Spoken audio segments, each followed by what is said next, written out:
Assalamualaikum warahmatullahi wabarakatuh. Waalaikumsalam warahmatullahi wabarakatuh. Bapak-bapak, ibu-ibu, saudara-saudara kaum muslimin rahimakumullah. Setiap orang menginginkan kebahagiaan dan tidak seorang pun menginginkan kesengsaraan dalam kehidupan ini. Namun nyatanya tidak setiap orang yang ingin bahagia mengetahui jalan yang harus ditempuhnya untuk sampai kepada kebahagiaan itu. Maka pada kesempatan pertemuan kali ini saya ingin menyampaikan sebuah hadis dari junjungan kita baginda Nabi besar Muhammad sallallahu alaihi wasallam yang termuat dalam kitab Mukhtarul Ahadits An-Nabawiyah, di mana beliau bersabda, arba'un min sa'adatil mar'i. Ada 4 perkara yang merupakan tanda dari orang bahagia. Saya mau tanya, di antara saudara-saudara yang hadir di sini, apa ada yang kepengen jadi orang sengsara? Seluruhnya tentu ingin mendapatkan kebahagiaan. Maka menurut resep dari Nabi kita, tanda orang bahagia itu 4. Jadi kalau saudara ingin bahagia harus mempunyai 4 perkara ini. Yang pertama, orang bahagia itu kata Nabi, darun wasi'un. Punya rumah biar bagus asal gede. Enak ngaturnya. Daripada sudah punya rumah kecil, adanya di pinggir kali, gubuk, kalau hujan bocor, miring lagi, kiamat. Loh, kalau gitu Islam materialis dong. Hadis ini boleh diartikan dengan makna hakiki, arti yang sebenarnya. Boleh diartikan dengan makna majazi, arti kiasan. Kalau dia diartikan dengan arti kias, maka yang dimaksud darun wasi'un ay qalbun wasi'un. Rumah yang luas tidak lain daripada hati yang lapang. Karena di situ kunci kebahagiaan yang sebenarnya. Walaupun kita cuma tinggal di petak berukuran 2 kali 3 meter, kalau hati kita luas rasanya rumah itu. Tapi biar rumah kita halamannya saja puluhan ribu hektar, ada kolam renangnya, kamar tidurnya tidak lagi terhitung. Kalau hati yang menempati rumah itu sempit, maka akan terasa sempit jugalah rumah itu. Tempat bergantungnya tidak lain adalah hati. Marilah kita mencoba melihat berbagai pandangan orang tentang bahagia ini. Ada orang menyangka bahwa bahagia itu kalau dia mendapatkan harta yang sebanyak-banyaknya. Siapa yang banyak harta, dialah raja. Apa yang dia mau, seluruhnya bisa dibeli. Keamanannya, dia bisa menyewa petugas. Seluruh fasilitas untuk menyenangkan kehidupannya bisa dibeli. Pendeknya, hartalah segala-galanya dalam kehidupan. Sampai ada pepatah mengatakan, innad darahima fil amakini kulliha taksur rijala mahabatan wa jalala. Sesungguhnya harta, dinar, dirham, uang di mana-mana selalu bikin hebat orang yang memilikinya. Coba lihat, orang yang punya duit sama yang enggak punya duit, jangan gaya hidupnya, gaya jalannya aja lain. Wahia lisanun liman arada fasahatan, wahia silahun liman arada qitala. Uang adalah senjata yang paling ampuh bagi orang yang mau pergi perang, dan lidah yang paling fasih bagi orang yang mau bicara. Kalau bicara dengan lidah macet, cobalah bicara dengan harta, lancar. Sampai ada pepatah demikian, segalanya bisa diatur dengan harta. Maka di kalangan orang yang berpandangan semacam itu, seluruh kegiatan hidupnya hanya terfokus kepada bagaimana mengumpulkan harta yang sebanyak-banyaknya. Tidak peduli halal haram, tidak kenal sore pagi siang dan malam, tidak sempat sujud, jauh dari agama, jauh dari kehidupan yang bersifat ruhaniyah, jauh dari Allah dan sebagainya, sampai dalam Al-Quran dikelompokkan dalam kelompok yang dinamakan lumazah. Allazi jama'a malahu wa addadah yahsabu anna malahu akhladah. Mereka mengumpul-ngumpulkan harta sebanyak-banyaknya dan menyangka bahwa harta yang banyak itu dapat mengekalkan hidupnya, mengekalkan kekayaannya, mengekalkan kebahagiaannya. Saudara hadirin yang berbahagia, kalau pandangan hidup ini benar, artinya kalau harta memang merupakan satu-satunya hal yang dapat membuat orang bahagia, tentu di rumah mewah tidak akan pernah ada tangis derita. Tentu di satu tempat di mana fasilitas hidup serba menunjang tidak ada yang namanya penderitaan. Tapi suka dan duka, sedih dan gembira, senyum dan tawa adalah milik setiap orang, baik dia punya harta maupun dia tidak punya harta. Nyatalah bahwa harta semata-mata bukan merupakan jaminan bahwa orang akan bahagia, walaupun tanpa harta orang sulit untuk bahagia. Saya mau cerita, ada orang super kaya, namanya Aristotle Onesius, raja tanker Yunani. Dia punya kapal tanker saja konon sampai 11 banyaknya.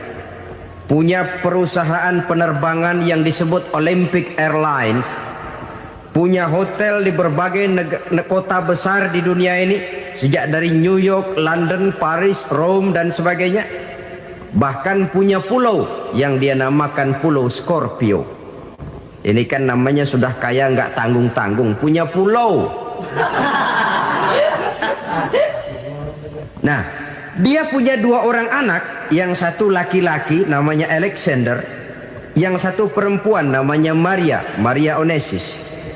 Seluruh harapannya tertumpah kepada anak lakinya Alexander ini, yang akan meneruskan usahanya, meneruskan kekayaannya, meneruskan dinastinya. Apa yang terjadi? Ternyata anak yang dia harapkan yang bernama Alexander ini mati muda dalam kecelakaan pada waktu dia olahraga. Apa olahraganya? Namanya olahraga anak orang kaya, golongan jet set. Olahraganya olahraga pesawat terbang. Jatuh, ya nggak kapungut, habis mati. Tinggal satu anak perempuannya, Maria Onesius. Tapi anak perempuan ini juga malah urakan. Terakhir dia pacaran, bahkan kemudian kawin sama orang Rusia. Rupanya Aristotle Onesius ini broken. Kekayaannya yang berlimpah ruah, perusahaannya yang begitu banyak, siapa yang akan meneruskan? Siapa yang akan menggantikan? Sampai kemudian dia mengurung diri di Pulau Scorpio dan mati di sana secara mengenaskan. Seorang multi jutawan, seorang yang super kaya, mati menyendiri di pulau sepi. Ibarat kata pepatah, anak ayam mati di lumbung. Bukan kekurangan makanan, keurugan makanan. Begitu kehidupan Aristotle Onesius. Dan banyak orang-orang yang sudah demikian kaya sampai dibingungkan oleh kekayaannya sendiri. Telusurilah kehidupan David Rockefeller misalnya, Henry Ford misalnya, Adnan Khashoggi misalnya.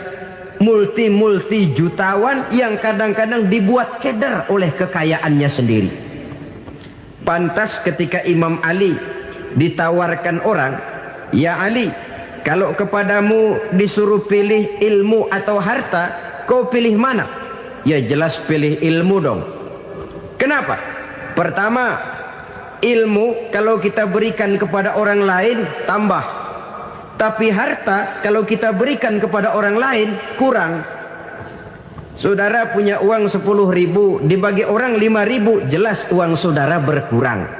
Tapi saudara punya ilmu diberikan kepada orang lain bisa, saudara pun makin mantap. Tidak lantas jadi bodoh karena ngajarin orang. Saudara bisa Fatihah lalu mengajarkan orang Fatihah. Orang bisa, saudara pun makin hafal. Tidak lantas setelah diajarin orang ilmunya hilang. Begitu datang dia minta orang tolong ajarin saya Fatihah. Udah habis, nggak ada.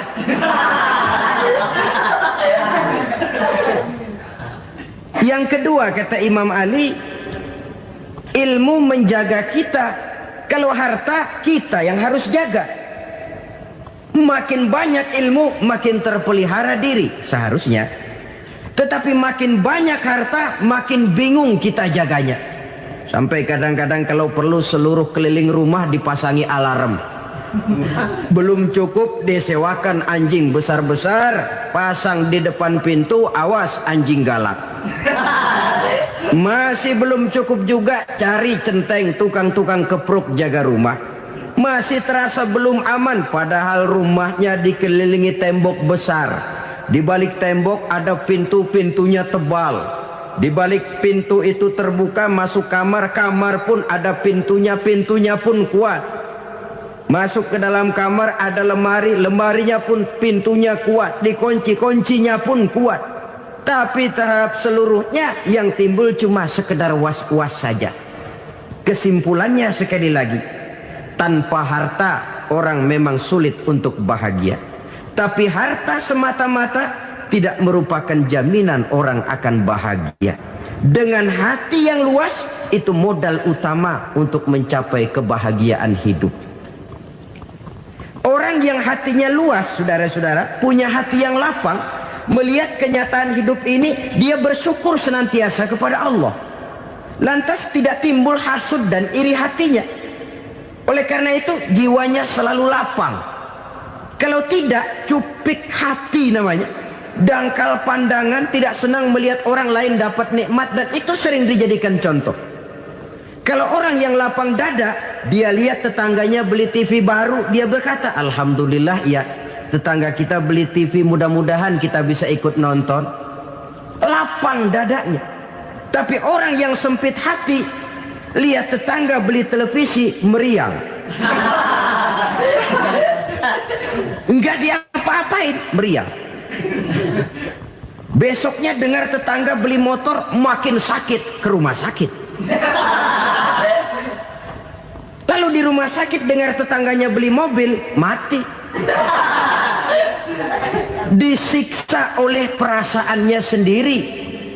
Orang kalau hati sudah sempit dalam hidup, kemanapun dia pergi, sempit rasanya medan kehidupannya.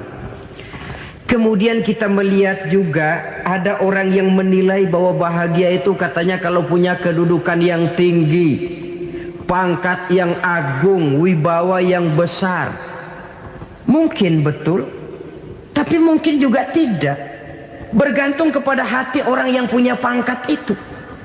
Sama dengan harta tadi. Harta akan membawa bahagia kalau dia jatuh ke tangan orang yang berhati lapang. Tapi harta akan jadi bencana kalau jatuh ke tangan hati orang yang sempit. Pangkat akan membawa bahaya kalau jatuh di tangan hati orang yang sempit. Lebih dari itu, kenyataan mengajarkan kepada kita bahwa ternyata pangkat dan jabatan tidak selamanya memberikan kebahagiaan dalam kehidupan. Bahkan resikonya kelewat besar. Beberapa bukti kita bisa ambil dari para pemimpin dunia yang menjadi korban lantaran pangkat dan jabatan yang disandangnya. Saudara ingat Presiden Abraham Lincoln dan John Kennedy dari Amerika? Dibunuh orang. Park Chung-hee dari Korea Selatan, Ziaur Rahman dari Bangladesh, Anwar Sadat dari Mesir, terakhir Indira Gandhi dari India, menjadi korban dari pangkat dan jabatan yang disandangnya dari orang-orang yang tidak senang dia memegang jabatan itu. Dia akan mudah mengundang bencana. Sehingga pantas kalau seorang presiden terkemuka Amerika, Harry Truman namanya, dia mengatakan jabatan presiden itu, kata dia, seperti orang nunggang macan, naik macan. Harus kita taiki, kalau enggak dia bakal nerekam kita, ngeri katanya. Adapun orang yang hatinya lapang, kalau dia menerima pangkat dan jabatan, dianggapnya itu satu kesempatan untuk berbuat baik. Tapi orang yang berhati sempit, menerima pangkat dan jabatan, bukan kadang-kadang menerima, malah berusaha setengah mati mencapai dengan segala cara. Kalau perlu jilat atas, jilat atas. Jadi golongan sumuhun dawu. Jadi kelompok kulon nuwun, yes sir, yang kerjanya cuma oke bos. Kalau perlu jilat atas, jilat atas. Kalau perlu injak yang bawah, injak yang bawah. Perlu sikut kiri kanan, sikut kiri kanan. Yang penting pangkat dapat, jabatan dapat. Orang yang semacam ini, kalau sudah mempunyai pangkat dan jabatan, biasanya dia tidak menganggap itu sebagai amanah, tidak menganggap sebagai kesempatan berbuat baik, tapi malah kesempatan untuk memperturutkan hawa nafsunya yang dilatar belakangi oleh kesempitan hatinya tadi. Apalagi kalau orang memperoleh pangkat karena banyak mengeluarkan uang. Seakan-akan pangkat dan jabatan itu sekarang macam proyek, pakai tender. Siapa yang berani bayar segini, naik. Nggak berani, minggir. Padahal logikanya, kalau orang mencapai satu jabatan karena banyak mengeluarkan uang, hampir bisa dipastikan bahwa setelah jabatan itu dia pegang, langkah pertama yang akan dilakukannya ialah berusaha bagaimana uang yang dia keluarkan supaya kembali. Ya paling kurang pulang modal dulu dong. Soal mikirin rakyat soal nanti, tapi ini modal harus pulang. Itu celakanya kalau orang memperoleh pangkat dan jabatan cuma karena banyak mengeluarkan uang. Jarang orang yang mempunyai keyakinan dan pandangan bahwa pangkat dan jabatan merupakan amanah. Jadi sekali lagi, pangkat dan jabatan mungkin saja membawa kebahagiaan kalau jatuh ke tangan orang yang berhati lapang. Tapi bisa jadi bencana kalau dia jatuh ke tangan orang yang mempunyai hati yang sempit. Dan lagi-lagi stresnya hati yang lapang. Lalu sebagian orang, saudara, ada yang berpandangan katanya bahagia itu kalau jadi orang terkenal, mempunyai popularitas, menjadi idola di kalangan remaja, di kalangan orang tua, di segala lapisan masyarakat. Padahal makin populer orang makin terikat dia. Ya kalau macam kita ini kan nggak punya nama, nggak populer, tengah malam buta mau nongkrong di warung Tegal aman.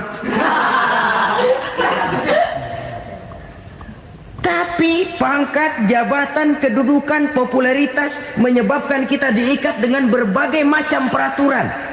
Cuma mandi sama ke WC saja yang nggak dikawal.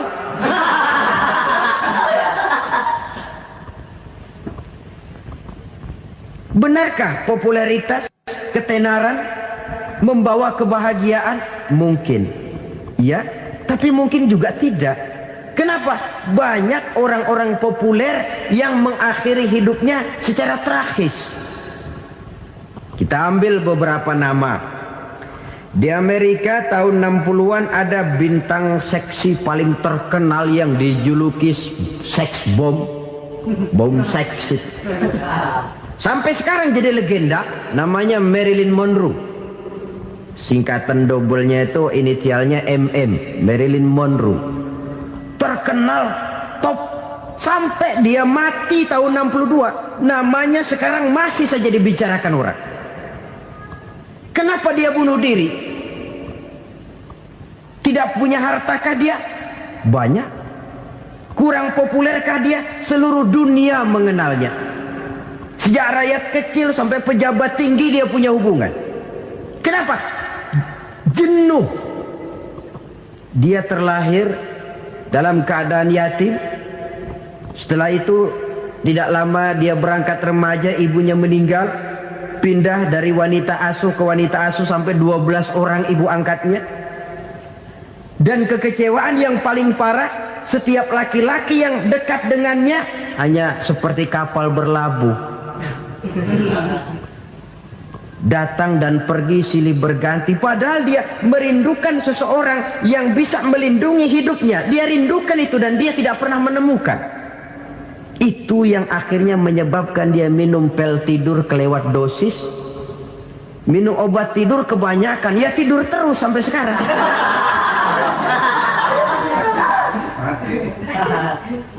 Dia mengakui, saya telah memiliki ketenaran, tapi saya tidak pernah hidup dalam ketenaran itu. Saya pandai main sandiwara, tapi saya ingin hidup dalam alam yang real sebagaimana umumnya orang.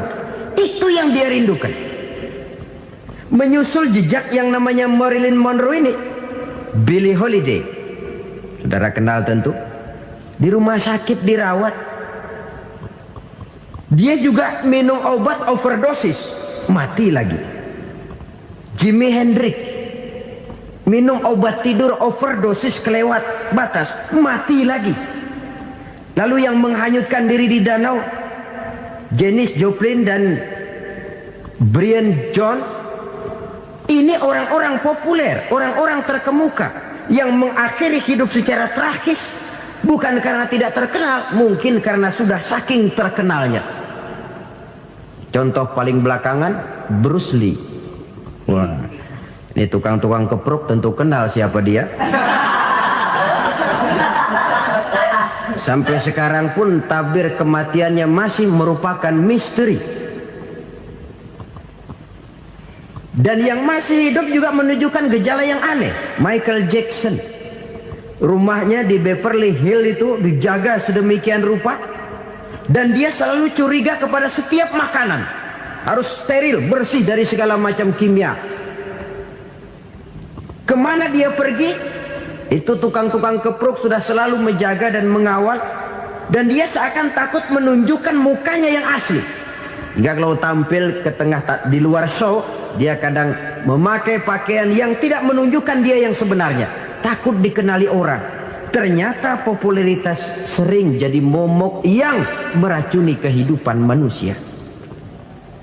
Oleh karena itu, benarlah junjungan kita pada saat beliau mengajarkan orang akan bahagia kalau dia mempunyai hati yang lapang. Nah, sekarang masalahnya untuk mendapatkan hati yang lapang, caranya bagaimana? Kita kembali kepada konsep Quran. Allah mengajarkan, ala inna bi dzikrillahi tatmainnul qulub. Ketahuilah bahwa dengan banyak mengingat Allah, hati akan tenang, jiwa akan lapang. Dengan kata lain, dekat dengan agama, merasakan kehadiran Allah dekat dalam hidup, itu muara pertama untuk mencapai hati yang lapang. Ala inna bi dzikrillahi tatmainnul qulub.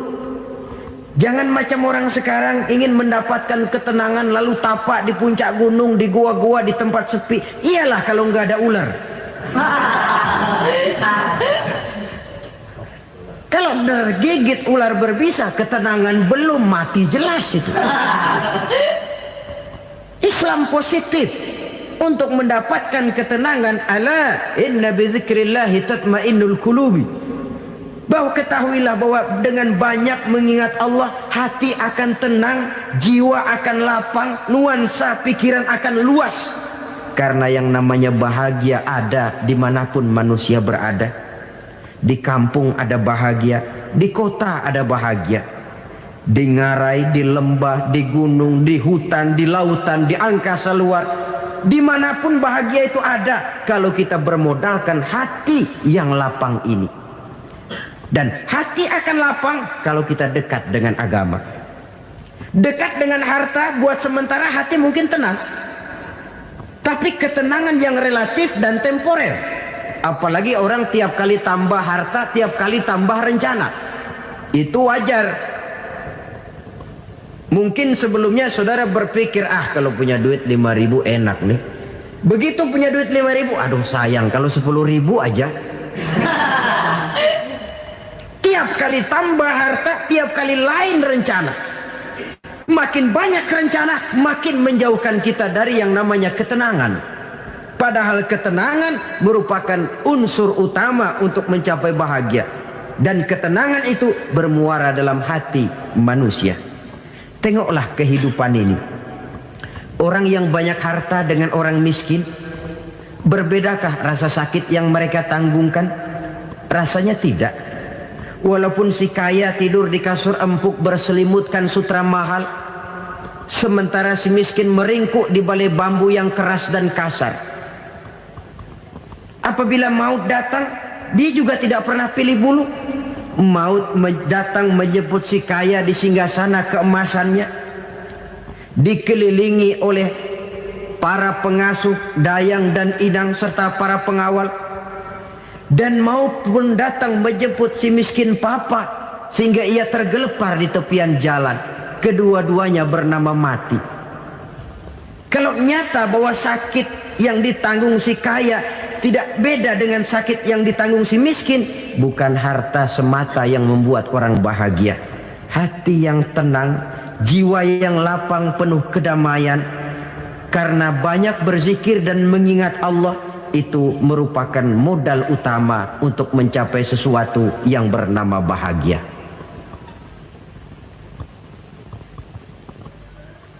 Saudara hadirin yang saya hormati, inilah yang pertama dari 4 ciri yang digambarkan oleh Nabi tentang tanda-tanda orang bahagia. Dan harus berangkat dari yang pertama ini, hati yang lapang. Ini yang harus kita miliki lebih dahulu, baru nanti akan menyusul kepada poin yang ketiga, kedua dan selanjutnya. Sebab kalau hati sudah terisi dengan jiwa yang lapang, seluruh persoalan insya Allah akan bisa kita atasi dengan sebagaimana mestinya. Yang kedua sekarang, tanda orang bahagia menurut baginda Nabi, markabun syariah. Orang bahagia itu, kata beliau, punya kendaraan biar cepat asal lancar. Artinya kemana dia mau pergi mudah. Apa maksud hadis ini? Kalau kita kaji lebih dalam, kendaraan itu kan alat transportasi. Transportasi tidak lain adalah usaha memudahkan komunikasi. Pindah dari situ kepada teori bahwa manusia adalah zon political, makhluk bermasyarakat yang tidak bisa memenuhi kebutuhan hidupnya secara sendirian. Kita memerlukan keberadaan orang lain dalam kehidupan ini. Untuk memakai baju saja kita sudah perlukan petani yang tanam kapas, pabrik yang memintal kapas jadi benang, pabrik yang menenun benang jadi kain, sampai kepada mesin jahit, sampai kepada tukang jahit. Itu cuma untuk memakai pakaian saja. Tidak seorang pun di antara kita yang sanggup memenuhi kebutuhan hidupnya secara sendiri. Kita perlu orang lain. Maka kebebasan dalam arti mutlak, kebebasan tanpa batas, itu tidak mungkin ada dalam kehidupan.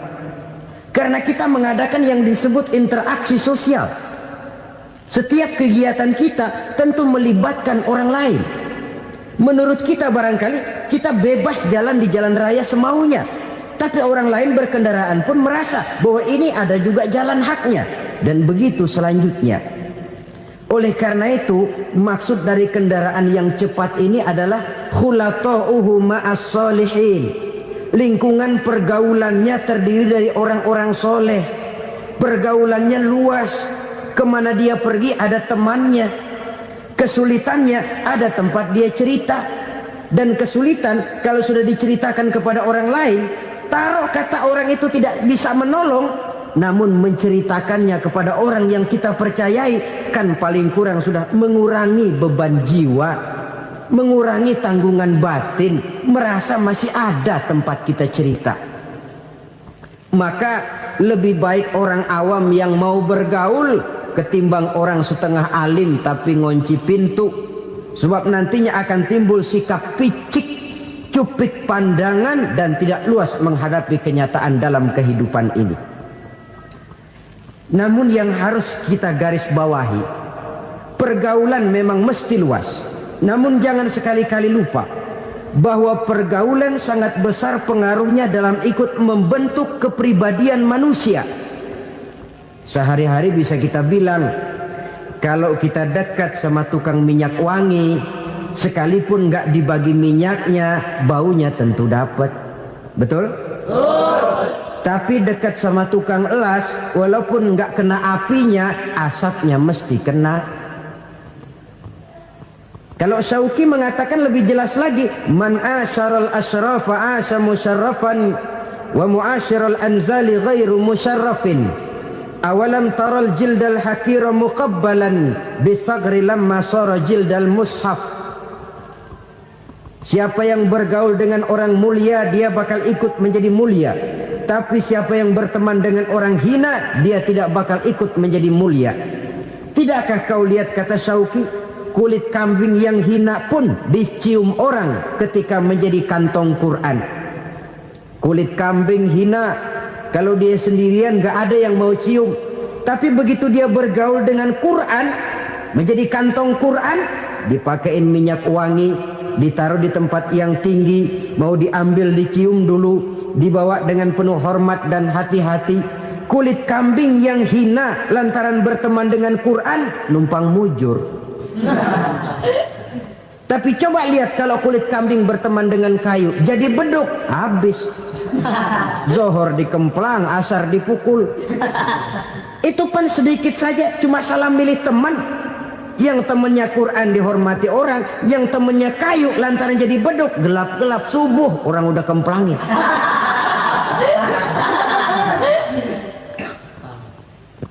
Maka terutama kepada adik-adik remaja yang masih mencari identitas diri, yang ibarat kaset masih kaset kosong, mudah diisi oleh apapun, pandai-pandailah memilih teman dalam bergaul. Karena banyak orang yang tadinya baik-baik, ketika terseret dalam pergaulan dengan orang yang tidak baik, kebaikannya menjadi lentur dan luntur. Tapi berapa banyak bajingan-bajingan tengik, orang-orang yang berlumur noda dan dosa, tiap hari melakukan maksiat, namun bergaul dengan orang yang baik-baik, pada akhirnya sedikit demi sedikit beringsut dan berangsur dia terbiasa mengikuti kebaikan-kebaikan. Saya tekankan ini kepada remaja karena mereka masih mencari identitas diri. Apa yang mereka lihat mereka mau, apa yang mereka dengar mereka ingin tahu. Coba lihat kehidupan remaja. Pulang nonton film Rambo, pengen jadi Rambo, gagah, maunya belekai melulu. Pulang nonton film Superman, pengen bisa terbang. Pulang nonton India, nyanyi melulu. Wajar, mereka masih mencari identitas diri. Saya ini sebenarnya siapa? Lingkungan, pergaulan akan membentuk itu. Karena itu pandai-pandailah bergaul, karena ia sangat besar pengaruhnya dalam ikut membentuk kepribadian manusia. Apalagi sifat yang jelek lebih cepat menularnya ketimbang sifat yang baik. Sifat yang baik, watak yang soleh itu lambat sekali untuk menular. Tapi yang tidak baik, kan prosesnya mah kalau remaja biasanya mula-mula dengar. Karena dengar lalu pengen tahu. Karena pengen tahu lalu ngeliatin.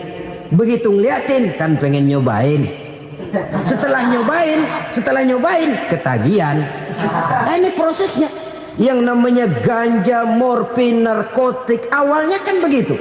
Mula-mula dengar, katanya kalau sudah fly to the sky, ya, sudah melayang ke langit, katanya disitulah puncak kebahagiaan. Mulanya cuma dengar. Karena dengar pengen tahu. Karena pengen tahu lalu ngeliat, kumpul sama orang yang suka ngeganja. Setelah ngeliat, nah pengen ngerasain. Begitu ngerasain enak juga, ketagihan. Kalau sudah ketagihan jadi penyakit kronis, bisa merembet kepada yang lain. Iya, kalau orang tuanya mampu untuk beli morfin, beli ganja. Kalau tidak kan pikirannya ngayap, jemuran siapa ya gue sabet. Timbullah perbuatan-perbuatan negatif yang bermula dari salah pergaulan. Apalagi buat adik-adik remaja yang tinggal di kota-kota besar, yang pengaruh budaya, pengaruh kesenian, pengaruh struktur kehidupan yang nampak makin individualistis, di mana persaingan tajam, tensi ekonomi tinggi, orang mudah mengalami stres. Pandai-pandailah dalam bergaul, sekali lagi, karena ia sangat besar pengaruhnya dalam ikut membentuk kepribadian manusia. Orang bahagia punya kendaraan yang cepat, artinya punya pergaulan yang luas, dan lingkungan pergaulannya terdiri dari orang-orang yang soleh. Kemana dia pergi, ada teman. Kesulitannya, ada tempat dia cerita. Tapi kalau sudah menyendiri, hidup sendiri, kesulitan dipikiri sendiri, bisa mati belum waktunya. Tidak ada tempat berbagi rasa, tidak ada tempat bercerita, tidak ada tempat mengurangi beban dalam kehidupan. Pantas betul kalau Islam sangat menggalakkan dan menganjurkan orang kalau sudah sampai waktunya itu untuk melangsungkan nikah. Kata Nabi, ya ma'syaras syabab man istata'a minkumul ba'at falyatazawwaj. Hai para pemuda, kalau sudah mampu memberi nafkah, kawinlah, nikahlah kamu. Kenapa? Sudah ada teman hidup, tempat berbagi rasa. Kesulitan kalau ada tempat cerita akan lebih ringan ketimbang kita telan sendiri, walaupun bobot kesulitannya sama beratnya. Saudara-saudara kaum muslimin rahimakumullah, inilah ciri yang kedua, punya kendaraan biar cepat asal lancar. Kemana kita mau pergi gampang. Dengan kata lain, setelah hati yang luas, pergaulan yang luas. Dua. Yang ketiga sekarang, tanda orang bahagia itu menurut Nabi, misbahun mudhi'un, punya lampu yang terang. Oh, itu enggak problem. Sekarang sudah zamannya listrik masuk desa, Pak. Lampu sudah terang semua. Betul, kalau itu yang dimaksud. Tapi tidak cuma itu. Karena lampu yang dimaksud di sini, lampu yang akan menerangi seluruh perjalanan hidup. Dan perjalanan hidup itu sudah dimulai sejak kita terlahir ke alam ini, sampai masuk ke alam barzah, kumpul di padang mahsyar, sampai ke akhirat. Lampu yang menerangi itu yang diperlukan. Kalau lampu, katakanlah yang paling top sekarang kan lampu jenis Mercury. Taruhlah itu di rumah kita, dia cuma menerangi rumah kita, menerangi hati pun tidak sanggup. Bila kita masuk ke alam barzah, alam kubur, sanggupkah si Mercury yang begitu terang menerangi alam barzah kita? Tidak sanggup lagi. Sanggupkah lampu yang ratusan watt, bahkan puluhan ribu watt menerangi kehidupan di padang mahsyar? Tidak akan sanggup lagi. Kalau demikian, yang dimaksud lampu yang terang di sini apa? Tidak lain amal soleh, kebajikan yang kita lakukan dalam hidup. Itu yang akan jadi lampu penerang. Di dunia nama kita akan terang. Jasad kita boleh hancur terkubur tanah, tapi nama kita akan dikenang orang. Begitulah kalau orang meninggalkan kebajikan dalam hidup seperti sekarang. Ribuan orang tiap saat berziarah ke kubur Imam Syafi'i, ke kubur Imam Malik, ke kubur Imam Ghazali, ke kubur orang yang baik-baik, orang yang soleh-soleh. Kebajikannya yang ditinggalkan, yang mengukir namanya dengan tinta emas. Sehingga saudara sudah terbaring di alam kubur, orang lewat, Allah, ini kuburannya Fulan bin Fulan, dulu ini kebaikannya Masya Allah, saya ikut merasakan. Mari kita mampir sebentar, kita Fatihah. Mohon disampaikan Allah pahalanya kepada almarhum. Al-Fatihah. Itu kalau orang baik-baik. Lalu saudara tanya, Pak, orang mati dikirimin Fatihah apa nyampe pahalanya? Saya jawab, kalau saudara nggak percaya, mati dulu dah. Nanti saya Fatihain, tungguin di sana. Umpama nggak sampai, balik lagi kemari. Sekarang ini kan maunya otak-otakan saja. Kalau nggak masuk otak, nggak percaya. Padahal alam gaib itu nggak bisa diotak-otakin. Sama saja dengan saudara pernah dengar cerita kapal Tampo Mas tenggelam kan? Pernah nggak? Di mana? Ya, di laut Masalembo. Begitu ke Tampo Mas tenggelam, ratusan penumpang itu terjun ke laut, dipermainkan gelombang, berjuang menghadapi maut itu. Orang lagi timbul tenggelam di lautan, dihantam ombak, kita tengokin pakai helikopter. Pak, lagi timbul tenggelam ya? Iya, tolongin. Jangan khawatir Pak nih, saya kirim intan Pak, harganya 10 juta. Kira-kira orang yang timbul tenggelam di laut seneng nggak? Tidak. Kan mahal toh intan 10 juta. Kenapa dia nggak senang? Karena intan 10 juta dalam kondisi seperti itu tidak sanggup menyelamatkan dia.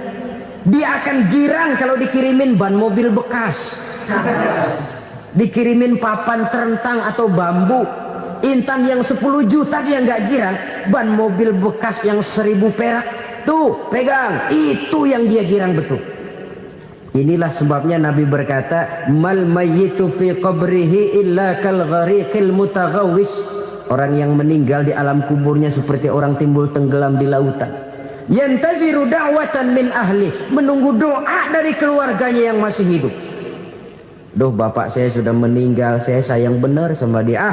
Kirimin kulkas ke kuburannya Itu sama saja dengan tadi orang tenggelam di lautan dikirimi intan yang harganya 10 juta, ndak sampai.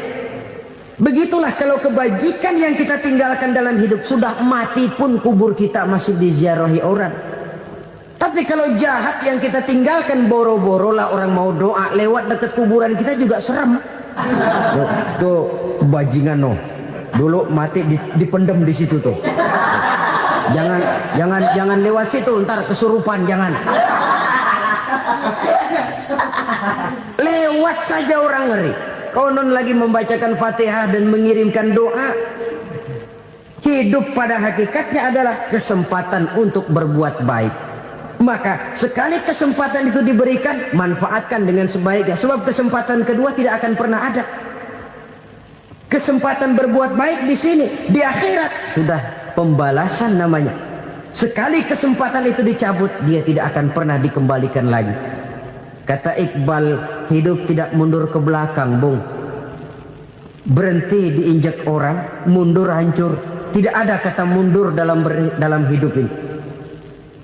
Berhenti diinjak orang, mundur kecebur. Tidak ada kata lain. Harus maju dalam kehidupan, dalam artian yang positif.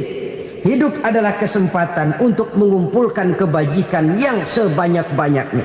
Di situ nilai daripada manusia. Sekarang ini memang nggak kelihatan kok, orang yang banyak pahala sama yang banyak dosa nggak kelihatan kok. Barangkali kalau habis bikin dosa palanya pada benjol, mungkin orang takut sama dosa. Tapi sekarang sama saja, orang yang banyak dosa dengan yang nggak banyak dosa jalan bareng dari belakang, sama, nggak kelihatan beda. Tapi ada waktunya di mana pahala memegang peranan, di mana dosa diperlihatkan. Sama saja kalau kita bawa mobil siang, lampu kan nggak begitu berfungsi. Apa lalu bilang, alah ini lampu berat-beratin, copot-copotin aja dah. Tidak perlu begitu. Kenapa? Pada satu saat malam senja akan datang. Bila matahari terbenam, senja pun datang, gelap mulai merayap, disitulah baru terasa perlunya lampu. Pahala begitu. Sekarang orang yang nggak ada pahalanya nggak kelihatan dalam kehidupan.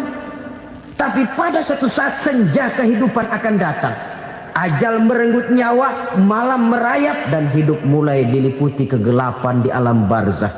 Dikala itu kalau nggak punya lampu, alangkah malangnya kita. Sebab amal yang baik, kata Nabi, di alam barzah itu akan diciptakan menjadi perempuan yang cantik menemani kita. Amal yang jahat akan menjadi orang yang paling jelek nemenin kita. Udah di tempat gelap yang nemenin jelek.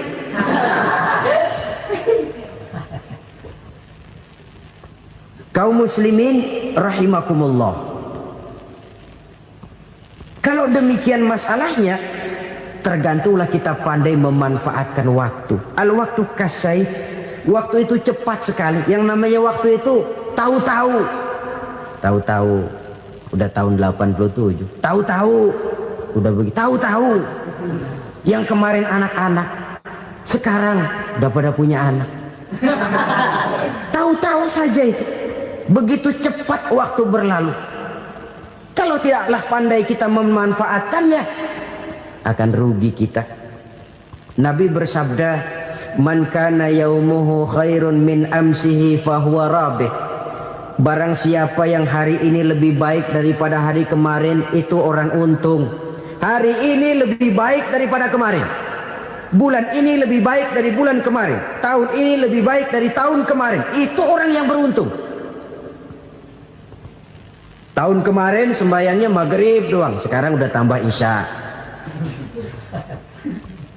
Tahun kemarin cuman Idul Fitri aja ngancem bener, sekarang udah tambah Jumat, lalu tambah lagi maghrib, tambah lagi isya, dan selanjutnya. Hari ini lebih baik daripada kemarin, itu orang yang beruntung.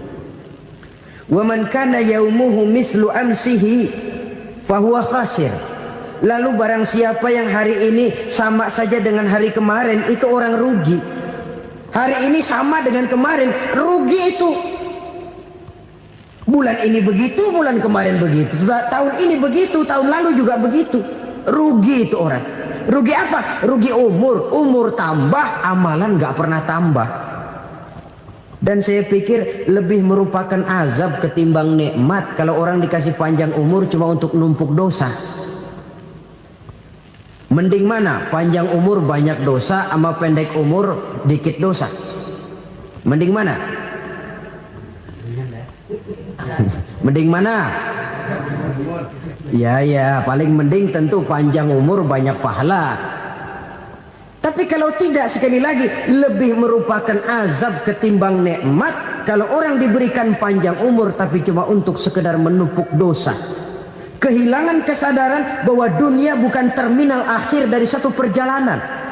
Dia cuma halte di mana kita berhenti sebentar untuk menuju kepada terminal yang hakiki. Saudara-saudara kaum muslimin rahimakumullah, inilah lampu yang akan menerangi kehidupan. Amal yang kita lakukan di dalam kehidupan.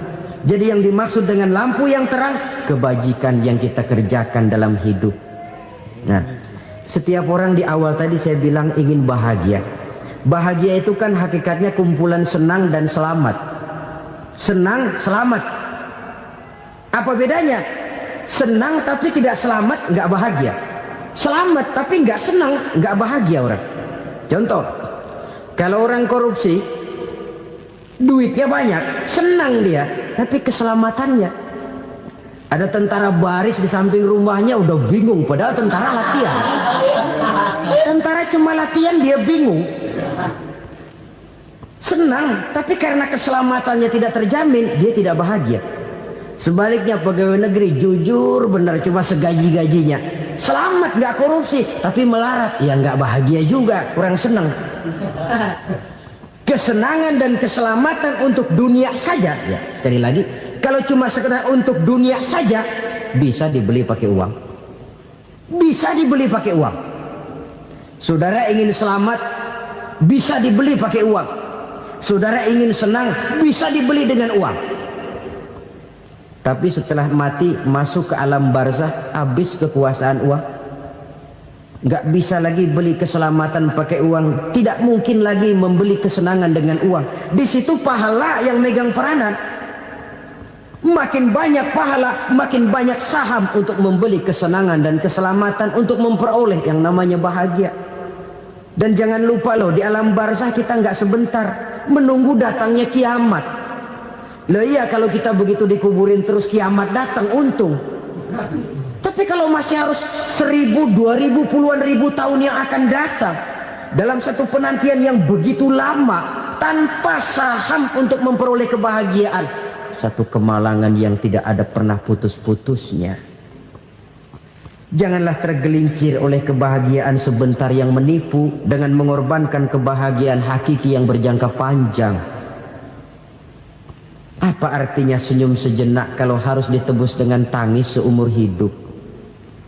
Biarlah kita minum jamu, pahit memang, getir memang, tapi kan besok badan sehat.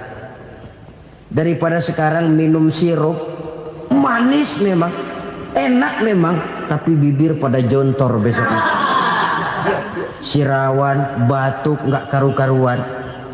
Banyak orang tertipu oleh kesenangan yang sebentar, Padahal laisa kullu ma yalma'u zahaban. Belum tentu semua yang berkilat itu emas. Belum tentu semua yang gemerlap itu intan.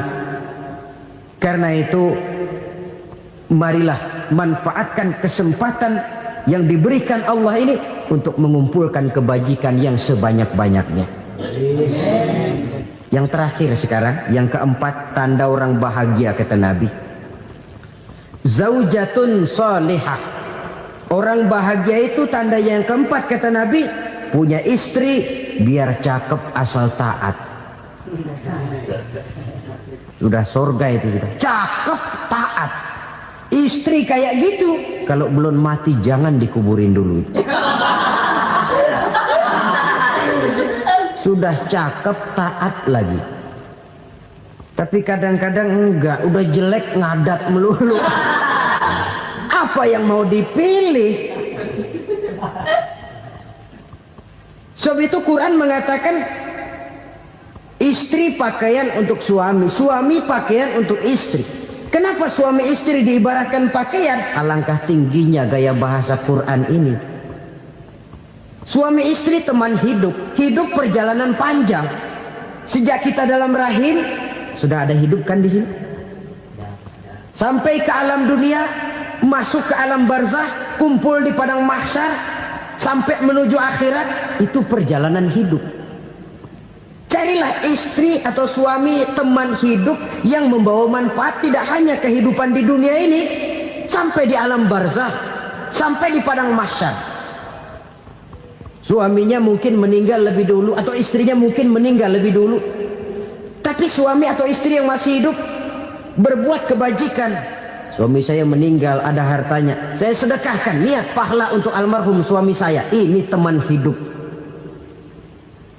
Tidak dibatasi dan tidak bisa dipisahkan oleh maut sekalipun. Zohirnya mungkin pisah, badannya mungkin pisah, tapi hatinya, jiwanya, kebersamaannya dalam menghadapi kehidupan. Karena itu, saudara-saudara, bahasa Quran indah. Suami istri diibaratkan seperti pakaian. Apa fungsi pakaian? Pertama, pakaian jadi kebanggaan. Artinya suami harus menjadi kebanggaan istri, istri harus jadi kebanggaan suami. Yang kedua, pakaian itu kan fungsinya menutup aurat. Artinya sesama suami istri harus saling menjaga kekurangan masing-masing. Jangan malah sesama suami istri saling membongkar rahasia dan aibnya sendiri-sendiri. Istrinya diceritain jeleknya di mana-mana, atau suaminya dibongkar rahasianya di pasar umum. Itu sudah tidak lagi berfungsi sebagai pakaian. Kenapa semua ini diperlukan? Karena kita menyadari bangsa yang baik terdiri dari masyarakat yang baik. Masyarakat yang baik merupakan susunan dari warga yang baik. Warga yang baik adalah terdiri dari rumah tangga yang baik. Dan rumah tangga yang baik merupakan susunan dari pribadi yang baik. Dari situ langkah dimulai. Membangun satu bangsa yang baik diawali dengan membangun rumah tangga yang baik, dengan menciptakan pribadi-pribadi yang baik. Sehingga dari sini diharapkan berkembanglah nilai-nilai kebaikan. Orang akan bahagia mempunyai istri yang soleh. Kenapa? Tidak ada seorang suami bisa sukses jadi apapun dia, apapun profesinya. Dokterkah, kiaikah, mubalikah, petanikah, pengusahakah, pejabat tinggikah, tidak ada seorang suami yang bisa sukses tanpa peran serta istrinya. Walaupun memang peranan itu tidak begitu kelihatan, tapi sangat menentukan. Karena itu, saudara hadirin yang saya hormati, Islam sangat menghargai kaum wanita, memberikan kedudukan yang tinggi sepanjang tidak mematikan kodrat kewanitaannya. Nah, kalau sudah kesuksesan ini diawali dari rumah tangga, karier di masyarakat mudah untuk dikejar. Tapi keberantakan di rumah tangga merupakan kegagalan pertama di tempat lain. Nah, inilah saja yang dapat Al-Fakir sampaikan pada pertemuan kali ini.